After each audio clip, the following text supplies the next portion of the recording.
Hi guys, it's Candice from Everyday Better, and on this episode of Move, Recover, Thrive, we are talking about heart rate variability, or HRV. It's become a real buzzword lately, and I'm not certain that everyone knows exactly what it's measuring and what you're seeing with HRV, so I'll give you a little rundown of it.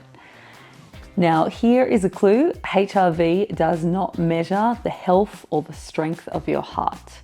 What it's actually doing is giving you a little window into looking into your autonomic nervous system and seeing how well balanced that is. So HRV is actually measured from the variability in R waves in your heart. So if you were to look at an ECG, you would see a little P wave. That's your SA node, which is basically your atria contracting, a Q, R, and an S. The top of the R is the complete cycle of the ventricle contracting, so injecting blood out into your body, and then there's a little T wave for a depolarization.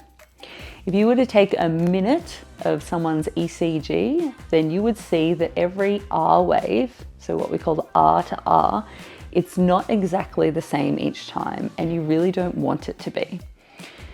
And the reason for this is because your nervous system controls variability between these R waves because it shows adaptability, basically. Now I'm going to take it back for a second and just to give you a quick explanation of your nervous system.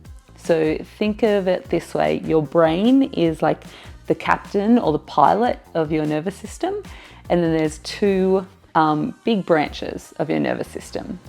There is the voluntary nervous system, which is anything that you have to think about. So talking is a part of the voluntary nervous system. Clenching my fist is a part of the voluntary nervous system. And then there's the involuntary nervous system, or the autonomic nervous system. And that is everything that you don't have to think about. It's everything that your body does in the background to keep you alive by keeping your body in this very fine range of variables to make sure that your body can operate well. So things like temperature control, blood pressure control, heart rate, your acid-base balance. You don't have to think about it, but it happens in the background. And that autonomic nervous system has two branches as well. And that's what you would have heard of. So you've got the parasympathetic nervous system, which we kind of know as the rest and digest, and the sympathetic nervous system, which is the fight or flight. The nicknames are a really good way of remembering what each one stands for, but it doesn't really give you a great picture of how it works.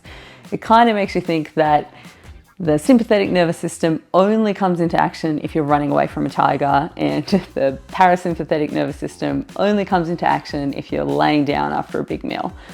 And that is not true at all. Both of them are working together all the time. And it's not like your body flicks on a switch and one works and then the other one turns off. They're both working together all the time on this kind of dial that gets titrated up or down.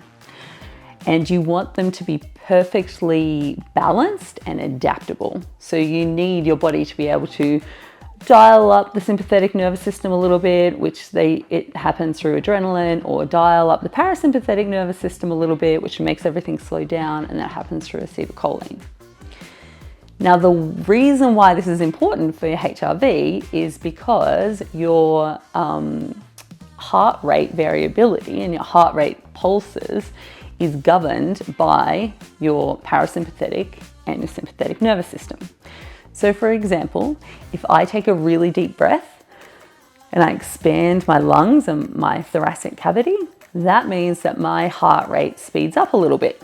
And when I let go and exhale, then my heart rate slows down a little bit. So it's when I exhale, my parasympathetic nervous system comes into action. When I inhale, a little bit of adrenaline is released and my sympathetic nervous system comes into action. So when I'm at rest, this should be happening all the time, and there should be variability between the pulses of my heart. This would be a sign of a really good and adaptable nervous system. Because remember, everything in your life on your body is basically an insult to your body, and your body has to adapt to that insult. So how well you adapt is kind of how well your body responds to life. So that is actually what you're measuring in HRV. It's not at all an indicator of your cardiovascular health. Now, there's a few things that people really need to understand about HRV. One I see all the time is people comparing their HRV to their friends. It's a really individual measurement, and research has shown that there could be anywhere between 15 to 75% genetic basis for what your baseline HRV is. So if, I look at mine and I've got 84 and my friend has 40, that doesn't mean that I'm much healthier. It just means that I might have a baseline HRV that's higher than my friends. So the way you actually use HRV is not the same as VO2. It's not something that you can just keep working on or get better and better.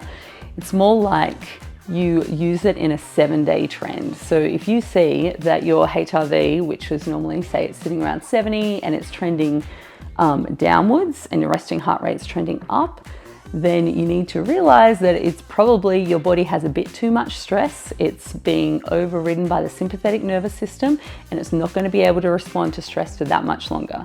So you might be getting sick, you might have overtrained, you might have worked a little bit too hard, and think of that being a time where you should really focus on recovery and how you can relax. Conversely, if your HRV is going up and your resting heart rate is going down, then this is a great time to expand energy. So good time to tackle a complex task, work out, and maybe go a bit harder than you usually do, and you can take a little bit load off the recovery. So the way to think about HRV is look at it as your 7-day kind of trend and your tool of what to do today. Whereas if you want like a really prognostic value, look at VO2 as the one that you want to really work on, because it's much higher link or correlation to longevity. Things you can do if you do wake up in the morning and see that your HRV is really low, a great little trick to improve it and also relax yourself is box breathing. Like I explained, breathing has a significant value on your autonomic nervous system and therefore your heart. So think of breathing in for 4 seconds, holding it for 4 seconds, breathe out for 4 seconds, and hold it for 4 seconds. Do that for about 5 minutes. You will kind of reset your parasympathetic nervous system to come into action a little bit more, kind of titrate up the parasympathetic nervous system, dial down the adrenaline from the sympathetic nervous system, and you should be feeling a little bit better and see a better recording of your HRV the following day. That's it for me. Thanks for listening, and head over to our website so you don't miss any of the Move, Recover, Thrive episodes.